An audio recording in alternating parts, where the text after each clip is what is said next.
What would you do if your millionaire husband looked you straight in the eye and said, "I'm leaving you for someone half your age"?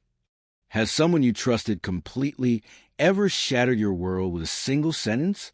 Someone who promised to love you forever, who built a life with you, who shared your bed and your dreams, only to walk away without so much as fighting for what you had together? Ruby Samuels thought she knew her husband. She thought she had the perfect marriage. She was wrong about everything. This is the moment Ruby's world exploded. One spring afternoon, one conversation, one devastating confession that would change not just her life, but reveal a truth so shocking that when it all came out, nobody, and I mean nobody, saw it coming. But I'm getting ahead of myself. Let me take you back to where this all began. Ruby Samuels wasn't just any wife. For 10 years, she was a woman behind one of tech's most celebrated moguls, Arthur Fairchild. You might know the name from Forbes covers or those inspiring entrepreneur documentaries. Self-made millionaire, tech genius, philanthropist, the man who could walk into any room and command instant respect. And Ruby? She was a secret weapon. While Arthur built his empire, Ruby built everything else. She organized the charity events that boosted his reputation. She maintained family connections that opened doors. She crafted the public image of the perfect power couple that magazines couldn't get enough of. She gave up her own career as an art curator, a job she absolutely loved, to become Arthur's foundation, his anchor, his everything. They had Clara, their beautiful daughter, and from the outside, their life looked like something out of a fairy tale. Mansion in the hills, private schools, vacation homes, red carpet events where Ruby would smile and pose while Arthur charmed investors and journalists. But fairy tales, as we all know, aren't real. The cracks started small. Arthur working later, traveling more, coming home distracted, distant, like his mind was somewhere else entirely. Ruby told herself it was just business pressure, the price of success. She made excuses because that's what loving wives do, right? Then came Lila DuPont. 26 years old, model, social media influencer, with millions of followers. The kind of woman who could stop traffic just by walking down the street. Arthur hired her as his company's new brand ambassador, and suddenly she was everywhere. Every business trip, every company event, every photo opportunity. The media loved it, of course.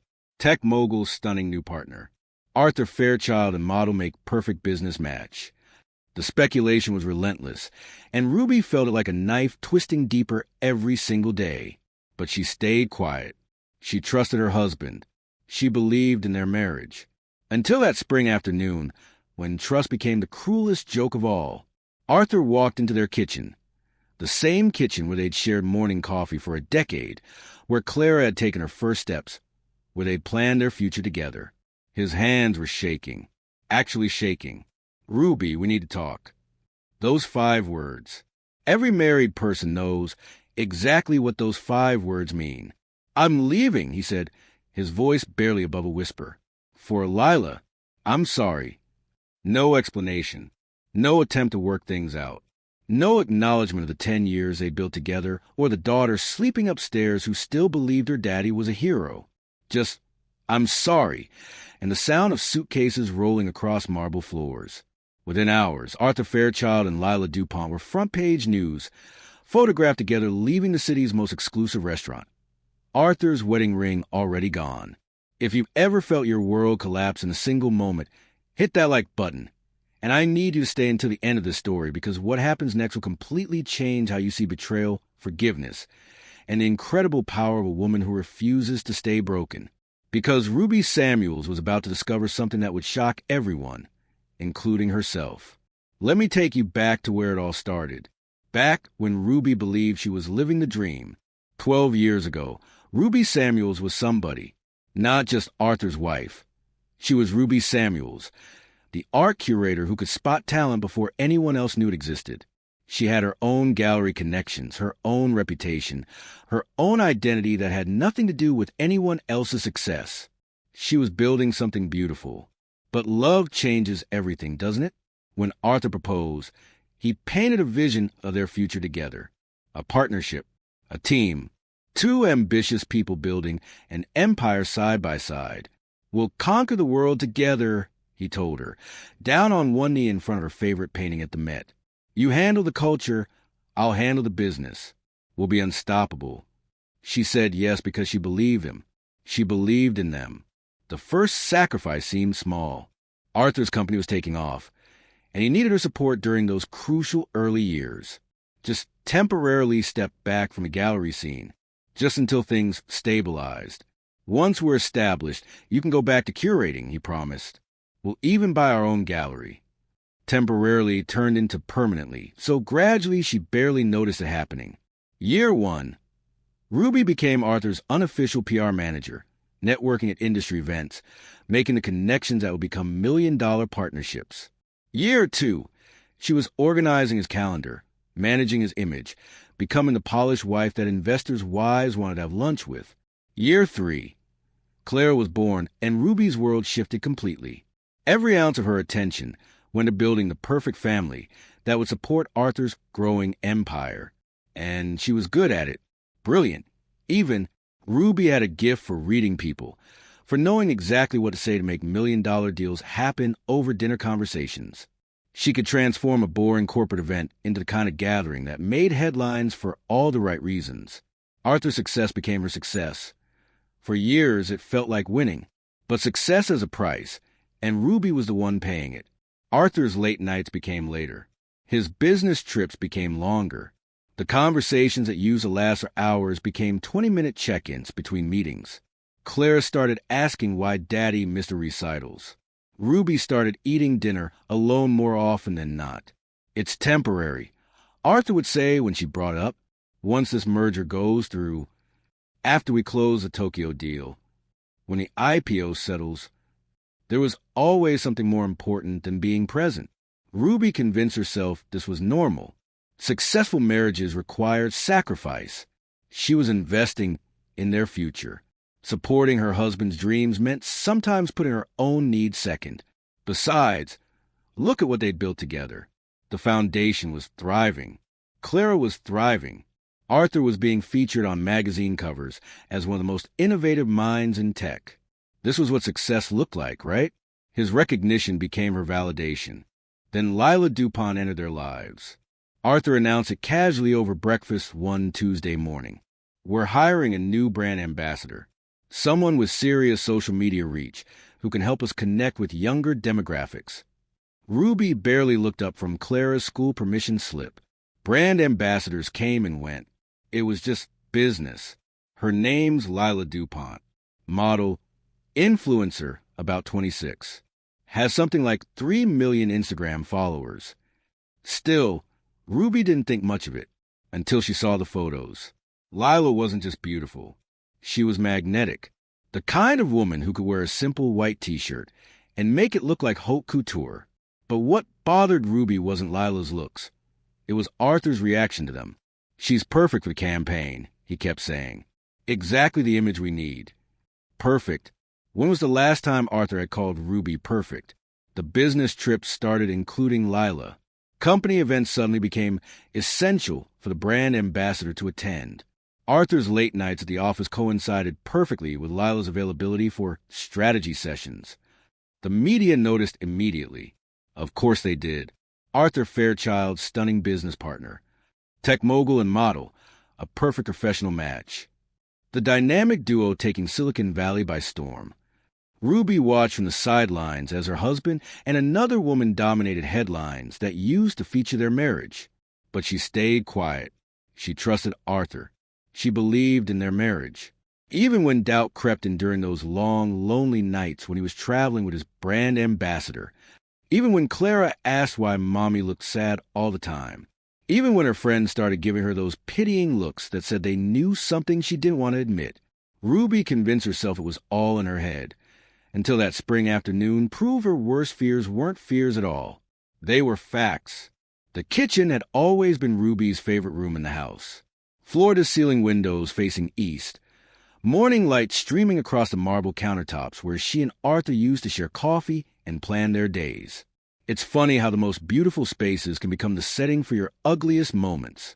Arthur walked in that Tuesday afternoon like he was approaching a business meeting. Shoulders straight, jaw set, hands clasped behind his back. Ruby was reviewing Clara's homework at the breakfast bar, completely unaware that her life was about to detonate. "Ruby, we need to talk." She looked up, still holding Clara's math worksheet. Something in his tone made her stomach drop. This wasn't about scheduling or travel plans or another late night at the office. This was something else entirely. "Sit down," Arthur said, gesturing to the chair across from her, like she was a stranger in her own kitchen. "I'm fine standing," Ruby replied, though her legs suddenly felt unsteady. Arthur's hands were shaking. Actually shaking. In 10 years of marriage, she'd never seen Arthur nervous about anything. Not investor meetings. Not product launches. Not even when Clara was born 6 weeks early. But he was terrified now. "I need to tell you something," he began, his voice barely above a whisper. "And I need you to hear me out completely before you say anything." Ruby's heart started hammering. Whatever was coming, it was going to be bad. Really bad. "I've been thinking about us. About our marriage. About what I want for the rest of my life." Arthur couldn't meet her eyes. He was staring at the floor like the words were written there. "Arthur, what are you?" "I'm leaving," he said, cutting her off. The words came out in a rush, like ripping off a bandage. "I'm leaving you. For Lila." Time stopped. Not metaphorically. Actually stopped.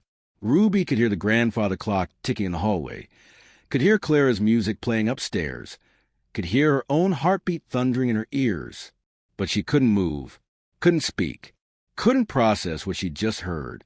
"I'm sorry," Arthur continued, his voice gaining confidence now that the worst part was out. "I never meant for this to happen. But Lila and we have something real. Something I haven't felt in years. Something he hadn't felt in years. As if their entire marriage, their daughter, their life together had been some kind of placeholder until something better came along." "How long?" Ruby finally managed to whisper. "How long what? How long have you been?" She couldn't even say the words. With her. Arthur ran a hand through his hair. "Does it matter?" "Yes, it matters." The words exploded out of her. "It matters to me. It matters to Clara. It matters to the 10 years I spent building this life with you." 6 months, he admitted quietly. "It started during the Tokyo trip." 6 months. Half a year of lies. Half a year of him coming home to her bed, kissing her goodnight, playing daddy to Clara, all while planning his escape with another woman. "I've already spoken to my lawyer," Arthur continued. "Pulling out a folder like this was just another business transaction. We can make this as easy as possible. You'll be taken care of, obviously. Clara, too. The house, the accounts, everything's been worked out." Worked out.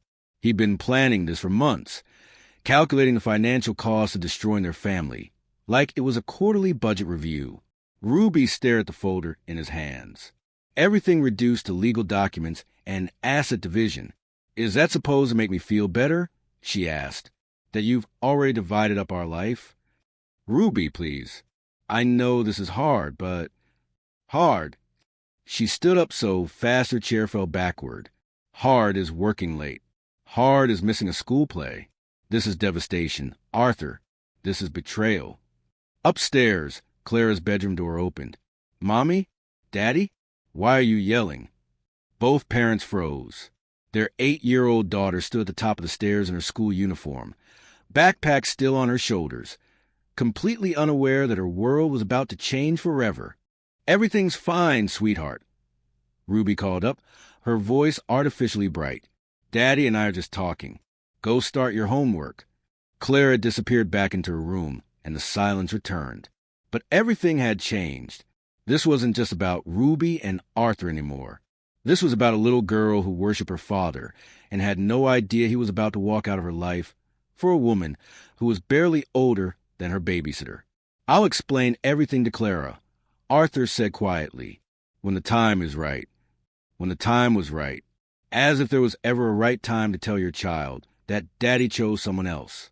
Comment below if you think Ruby should have seen this coming. But trust me, what happens next will change your mind about everything. Because while Arthur was packing his bags that night, already planning his new life with Lila. He had no idea that his carefully calculated betrayal was about to backfire in ways he never could have anticipated. The man who thought he had everything figured out was about to learn a very expensive lesson about the difference between winning and succeeding. And Ruby was about to discover a strength she never knew she had. The headline started before Arthur's car even left the driveway. Tech mogul Arthur Fairchild leaves wife for supermodel. Billionaire's midlife crisis. The Lila DuPont affair. Ruby Fairchild. From power wife to abandoned woman. Ruby's phone buzzed constantly for 3 days straight. Reporters camping outside their gates. Photographers with telephoto lenses trying to catch her crying. Friends called with forced sympathy and barely concealed curiosity. "I'm so sorry, Ruby. We had no idea." But their voices carried that tone. That subtle satisfaction that comes when someone else's perfect life crashes down. Ruby heard it in every conversation, saw it in every pitying smile. The worst part wasn't the public humiliation. It was the silence inside the house. No Arthur rushing downstairs for morning coffee. No late-night conversations about Clara's school or weekend plans. No sounds of life being lived together. Just echoes and emptiness, and the weight of 10 years of memories that now felt like lies. Clara kept asking when Daddy was coming home. How do you explain to an 8-year-old that Daddy chose someone else? That the man she thought was her hero had decided his new girlfriend was more important than his own daughter? "Daddy's working," Ruby would say. "He'll call soon." But Arthur's calls became shorter and less frequent. Always rushed. Always distracted. Like Clara was an obligation on his calendar between romantic dinners and business meetings with his new woman. 2 weeks after Arthur left, the lawyers descended like vultures. Richard Morrison from Morrison, Blake and Associates, Arthur's legal team, the same firm that had handled their prenup, their estate planning, their business and corporations. Now they were treating Ruby like an adversary instead of a client. "Mrs. Fairchild, we need to discuss the settlement terms," Morrison said, spreading documents across Ruby's kitchen table like he was dealing cards. The same table where Arthur had destroyed her world. "Mr. Fairchild is prepared to be very generous," he continued, his tone suggesting she should be grateful. "The house is yours, of course, plus a significant monthly allowance, Clara's education fund, health care coverage, everything you need to maintain your current lifestyle. Current lifestyle. As if being abandoned by her husband was just a lifestyle change. What about the foundation?" Ruby asked. She built the Fairchild Family Foundation from nothing, organizing every event, cultivating every donor relationship. "That will transition to Mr. Fairchild's full control," Morrison replied without looking up from his papers. "Given the circumstances, it's best for all parties if there's a clean separation." Clean separation. They were erasing 10 years of her work with legal language and signature pages. "I need time to think," Ruby said. Morrison's smile was sharp. "Of course. Though I should mention, this offer has an expiration date. Mr. Fairchild is eager to finalize everything before the media attention intensifies." Before the media attention intensifies. Translation. Before his new relationship with Lila became even more embarrassing for everyone involved. The pressure was constant after that. Phone calls from Arthur's team, emails with deadlines, subtle threats disguised as friendly advice. The longer this drags out, the more complicated it becomes. Public proceedings would be difficult for Clara. Mr. Fairchild's generosity might not extend indefinitely. Ruby stopped eating, stopped sleeping properly, stopped answering calls from friends who wanted details she couldn't bear to share. She'd sit in Clara's room at night, watching her daughter sleep, wondering what kind of mother lets her family fall apart without a fight. What kind of woman signs away a decade of her life because her husband decided to trade her in for a younger model? The settlement documents sat on her kitchen counter for weeks. Every morning, she'd make coffee and stare at them. Every night, she'd go to bed without signing. She was drowning, and everyone around her was offering life preservers that looked suspiciously like surrender. Then one Thursday afternoon, Clara came home from school with paint on her uniform and excitement in her eyes. "Mommy, look what I made in art class." Clara held up a finger painting, abstract swirls of blue and gold that somehow captured joy in its purest form. "It's beautiful, sweetheart," Ruby said, and for the first time in weeks, she meant it. "Mrs. Anderson says I have talent. She says artists see the world differently than other people." Clara studied her mother's face carefully. "Are you an artist, Mommy? You used to work with paintings, right?" Ruby's throat tightened. When was the last time someone had asked her about her dreams instead of her divorce? "I used to be," Ruby whispered. "Well, you still are," Clara said matter-of-factly. "You just forgot for a while." That night, after Clara was asleep, Ruby walked into her old home office. The space had become Arthur's overflow storage. Boxes of legal documents, outdated electronics, forgotten business awards. But in the back corner, covered by a dust sheet, were her old art books, her exhibition catalogs, her contacts list from the gallery world, her life before Arthur, her identity beyond being someone's wife. Ruby pulled out her old portfolio, and for the first time since Arthur left, she smiled. Maybe Clara was right. Maybe she hadn't lost everything. Maybe she'd just forgotten who she was before she became who Arthur needed her to be. The settlement papers could wait another day. Ruby's first call was to someone she hadn't spoken to in 8 years. "Miranda Chen?" The voice on the other end sounded genuinely shocked. "Ruby Fairchild? My God, I thought you'd disappeared into society, wife, stratosphere forever." Miranda had been Ruby's mentor at the Contemporary Art Collective before Arthur swept her away from all of that. Brutally honest, incredibly connected, and apparently still holding grudges about talented curators who abandoned their calling for marriage. "I need a favor," Ruby said, standing in her old office, surrounded by dusty portfolios and forgotten dreams. "Let me guess. Your husband's tech money is burning a hole in your pocket, and you want to play patron saint to struggling artists." Ruby closed her eyes. This was going to be harder than she thought. "He left me," she said quietly, "for his 26-year-old brand ambassador. It's been all over the news." The silence on the other end stretched for a full 10 seconds. "Oh." Miranda's voice completely changed. "Oh, Ruby, I'm so sorry. I don't really follow gossip. I just assumed." "I want to work again," Ruby interrupted. "Not as Arthur's wife. Not as anyone's wife. As myself."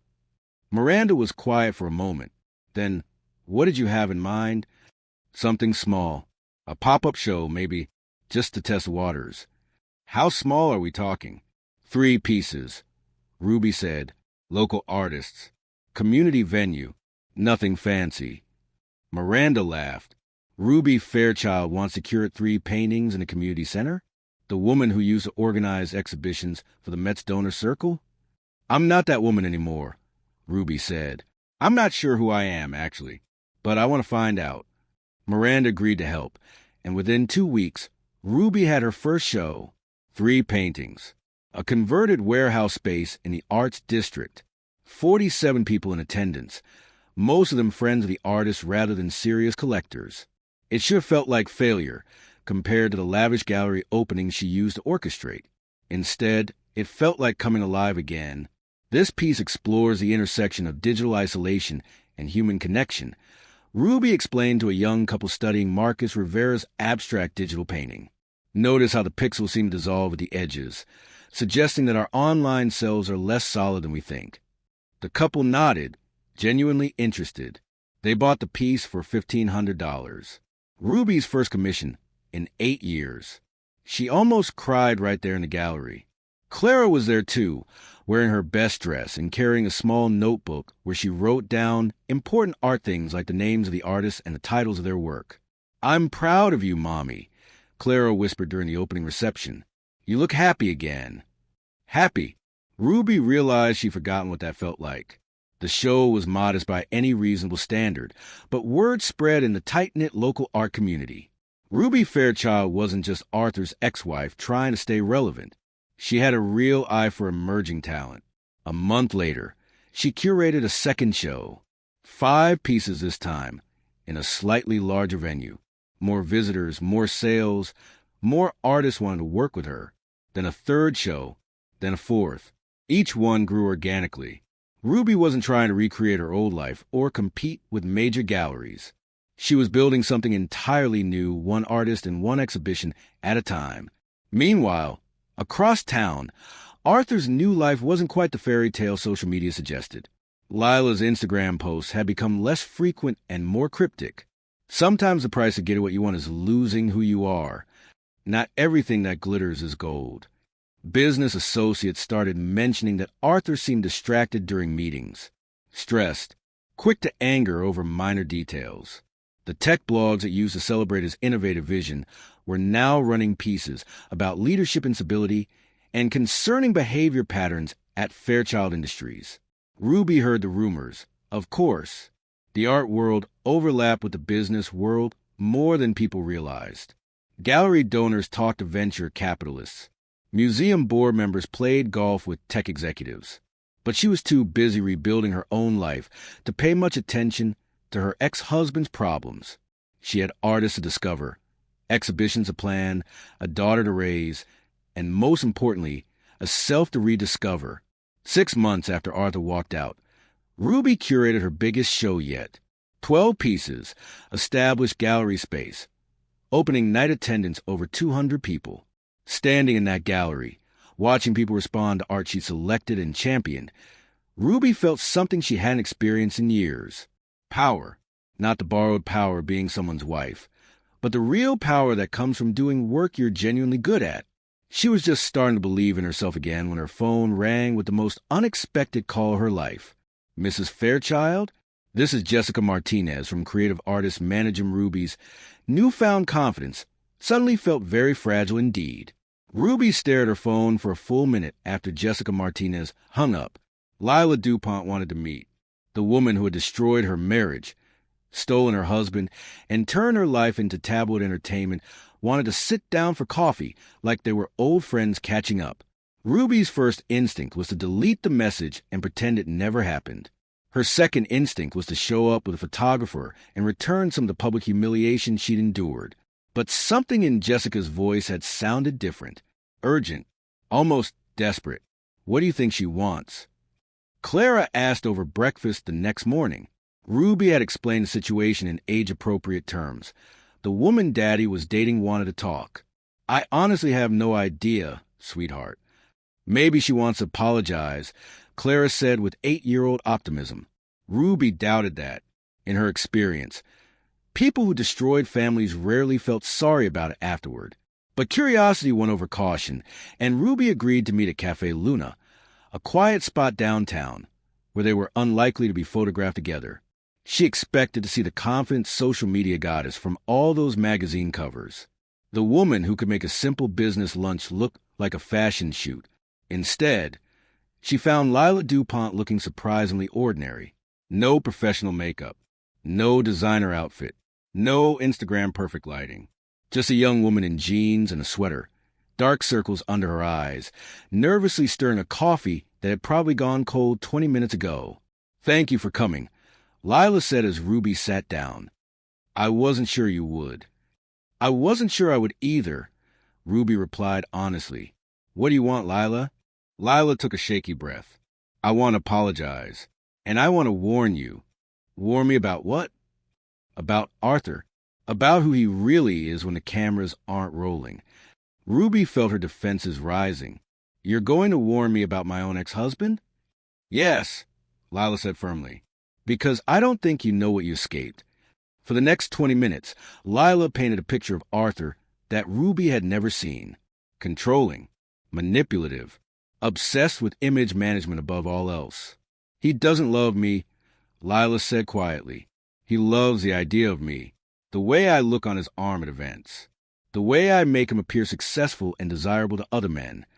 Ruby wanted to interrupt, to defend the man she'd been married to for 10 years. But something in Lila's voice stopped her. "He monitors my social media posts. Tells me what to wear, where to go, who I can spend time with. He's turned my entire life into a performance for his benefit. The night he left you," Lila continued, "he came to my apartment with champagne, not to celebrate being with me, but to celebrate closing a difficult business transaction. That's how he referred to ending his marriage. A business transaction. Ruby's blood ran cold. A business transaction. 10 years, a daughter, a life built together. All reduced to corporate terminology. Why are you telling me this? Ruby asked. Because I'm trapped, Lila admitted. My agent, my contracts. My entire career is tied up with Arthur now. And because... She paused, struggling with the words. Because I'm ashamed. I helped destroy a family. I thought I was winning some kind of prize, but I was just trading my freedom for his approval. Ruby studied the young woman across from her. This wasn't the confident homewrecker she'd imagined. This was someone who'd been manipulated just as thoroughly as Ruby had been, just in different ways. What do you want to do about it? Ruby asked. Help me leave, Lila said simply. I need to break my contracts, distance myself from his company. But Arthur has lawyers and resources and connections. If I try to leave on my own, he'll destroy my career. Ruby almost laughed. You want the ex-wife you helped humiliate to save you from the husband you stole? I know how it sounds, Lila said quickly, but you're the only person who knows what Arthur is capable of, and you're the only person who successfully built a life without him. The irony was staggering. The woman who'd represented everything Ruby had lost was asking for help escaping the very life Ruby had been forced to leave behind. I've been following your art exhibitions, Lila said quietly. The work you're doing is incredible. You found yourself again after everything fell apart. I want to do the same thing, but I don't know how. Ruby was quiet for a long moment, warring between satisfaction at Lila's misery and genuine sympathy for someone trapped in a controlling relationship. Finally, she made a choice that surprised even herself. Leave, Ruby said simply. What? Just leave. Tonight, if possible. Pack your things, break your contracts, lose his lawyer's phone numbers. Reclaim your life before he takes any more of it. But my career will survive, Ruby interrupted. Trust me, whatever career you think you're protecting isn't worth your freedom. I learned that the hard way. Lila was quiet for a moment. Then, what if he tries to retaliate? Ruby smiled for the first time since sitting down. Then he'll have to deal with both of us. And I've gotten very good at handling Arthur Fairchild lately. Have you ever had to choose between revenge and forgiveness? Let me know in the comments, because what Ruby did next shocked everyone, including herself. As they left the cafe that day, neither woman could have predicted that their unlikely alliance was about to trigger a chain of events that would expose Arthur's carefully constructed life for exactly what it was. A house of cards built on manipulation and control. And houses of cards, as Arthur was about to learn, have a tendency to collapse spectacularly when the foundation starts to shift. Lila took Ruby's advice. 3 days after their coffee meeting, entertainment blogs exploded with the news. Lila DuPont splits from Arthur Fairchild, and model breaks silence on toxic relationship. But Lila didn't just leave quietly. She left with style. Her Instagram post was simple, elegant, and devastating. After months of reflection, I decided to end my professional and personal relationship with Arthur Fairchild and Fairchild Industries. I want to publicly apologize to Ruby Fairchild and her daughter for my role in their pain. Ruby showed me more grace and wisdom in one conversation than I received in months of what I thought was love. Some lessons cost more than their worth. I'm grateful to have learned this one before it was too late. The post went viral in 6 hours. Arthur's response was swift and predictable. His legal team immediately issued statements about breach of contract and malicious defamation. He threatened lawsuits, demanded retractions, and made the critical mistake of trying to control the narrative through intimidation. But public opinion had already shifted. The same media outlets that had celebrated Arthur and Lila's business romance were now questioning everything. What kind of man breaks up his family for a woman? He can't even keep happy for a year. More importantly, what kind of business leader makes such consistently poor personal decisions? Ruby watched the fallout from her art studio, where she was preparing for her biggest exhibition yet. 12 local artists, 3 weeks of planning, and advanced ticket sales that had already exceeded expectations. She felt no satisfaction in Arthur's public embarrassment. If anything, she felt sorry for him. But Clara was less forgiving. Daddy's being mean to that lady on the internet, Clara said, reading over Ruby's shoulder as news alerts popped up on her phone. Why is he trying to hurt her for telling the truth? Out of the mouths of babes. Ruby was about to explain that sometimes adults make poor choices when her phone rang. The caller ID made her heart skip.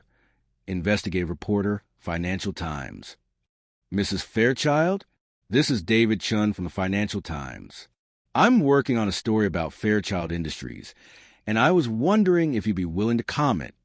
About what specifically? About some concerning financial practices that have come to light. Practices that seem to coincide with your ex-husband's personal distractions. Ruby set down her coffee. What kind of practices? David explained what his investigation had uncovered. Questionable accounting methods. Investor funds redirected to personal expenses. Technology patents filed under Arthur's name for work done by uncredited team members. Nothing technically illegal, but everything ethically questionable. We have a whistleblower, David continued. Someone inside the company who's been documenting these practices for months. They're ready to go on record. The whistleblower turned out to be Marcus Rodriguez, Arthur's former chief technology officer and one of his oldest friends. Someone who'd watched Arthur's character deteriorate in real time and finally decided he couldn't stay silent anymore. Arthur changed. Marcus said in the interview that aired 3 days later. Success went to his head, but the divorce accelerated everything. He became paranoid, controlling, convinced that everyone was either with him or against him. The way he treated Lila was just an extension of how he'd started treating everyone. The story broke on a Tuesday morning. By Tuesday evening, Fairchild Industries stock had dropped 18%. By Wednesday, 3 major investors had called emergency meetings.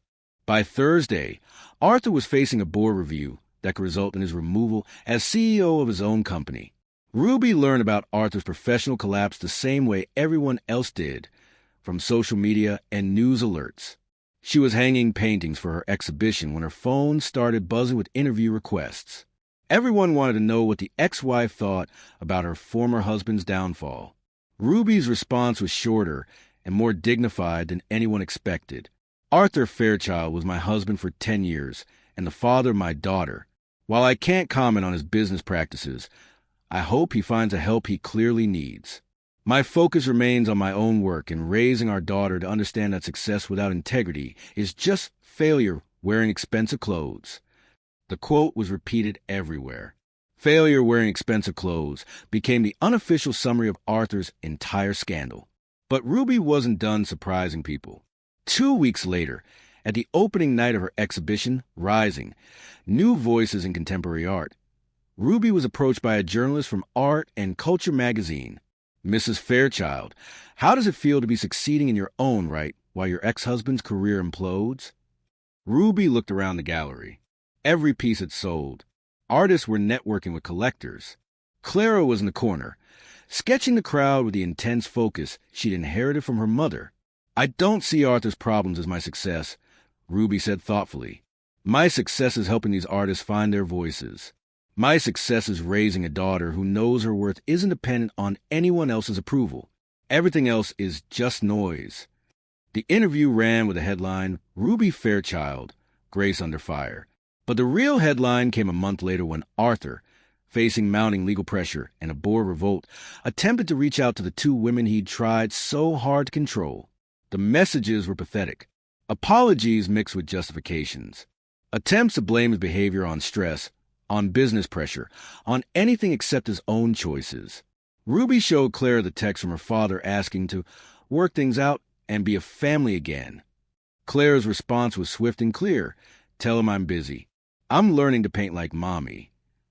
Arthur had spent months trying to control 2 strong women. In the end, he couldn't even influence his own 8-year-old daughter. Some battles, Ruby reflected, aren't worth fighting because they're already won. The real victory wasn't Arthur's downfall. The real victory was Ruby and Clara thriving without him, Lila reclaiming her independence, and all 3 women learning the difference between being wanted and being valued. Arthur had treated relationships like business transactions, and business transactions, Ruby had learned, could always be canceled. But authentic connections? Those lasted forever. One year after Arthur walked out of Ruby's kitchen, she stood in the ballroom of the Grand Metropolitan Hotel, surrounded by 300 people who had come to celebrate something extraordinary. The Fairchild Women's Foundation was officially launching. But this wasn't the charity foundation Ruby had managed as Arthur's wife, organizing galas to boost his reputation.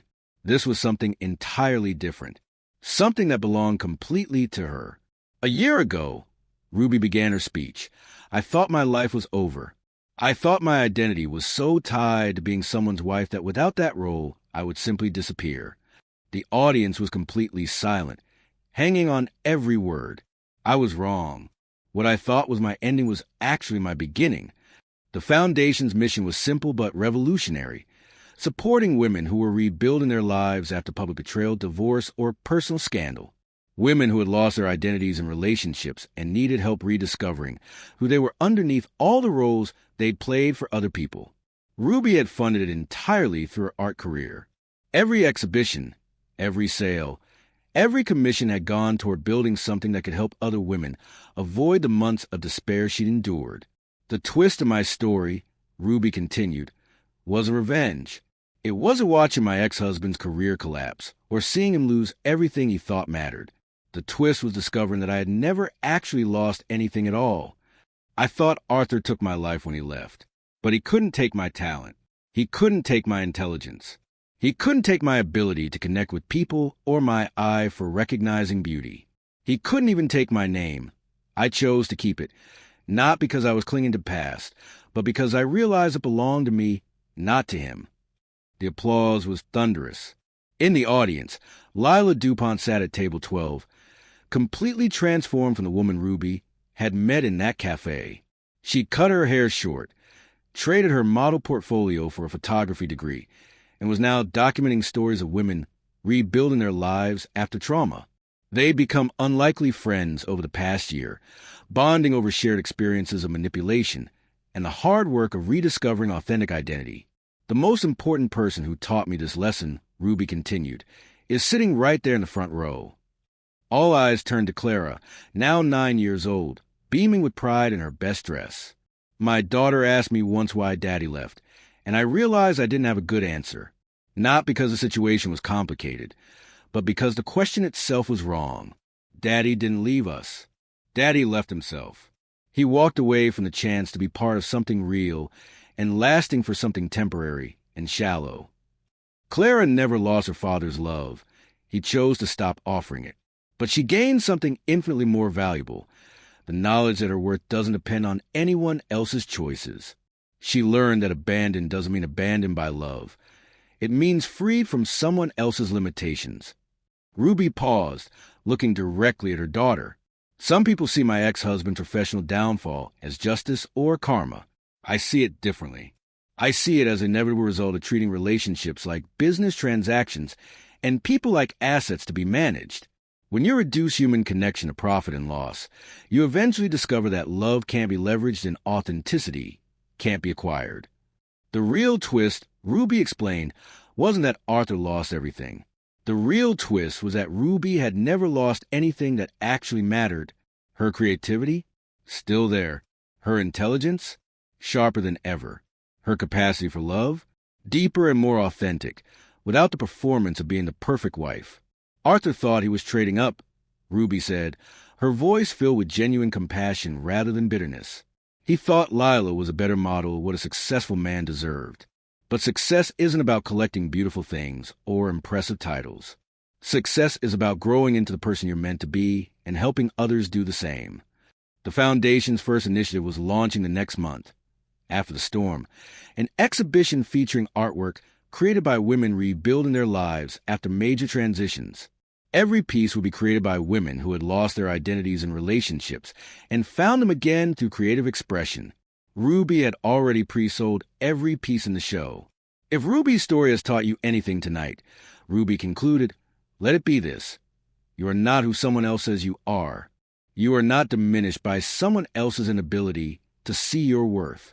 And you are never too late to become who you were always meant to be. As the evening wound down, Ruby received a text message from an unknown number. Her heart skipped when she recognized the writing style. Saw the coverage of your foundation launch. I'm proud of what you built. I hope someday Clara will be proud of me too. Ruby showed the message to Clara, who read it carefully. Should we write back? Ruby asked. Clara considered this for a moment, then shook her head. Maybe when he becomes someone worth writing back to. 9 years old and already wiser than most adults. If Ruby's story has inspired you tonight, smash that subscribe button and hit the bell notification. Because we're sharing more stories every week of incredible women who turn their worst moments into their greatest triumphs. Remember, sometimes the best revenge isn't revenge at all. Sometimes the best revenge is simply becoming the person you were always meant to be.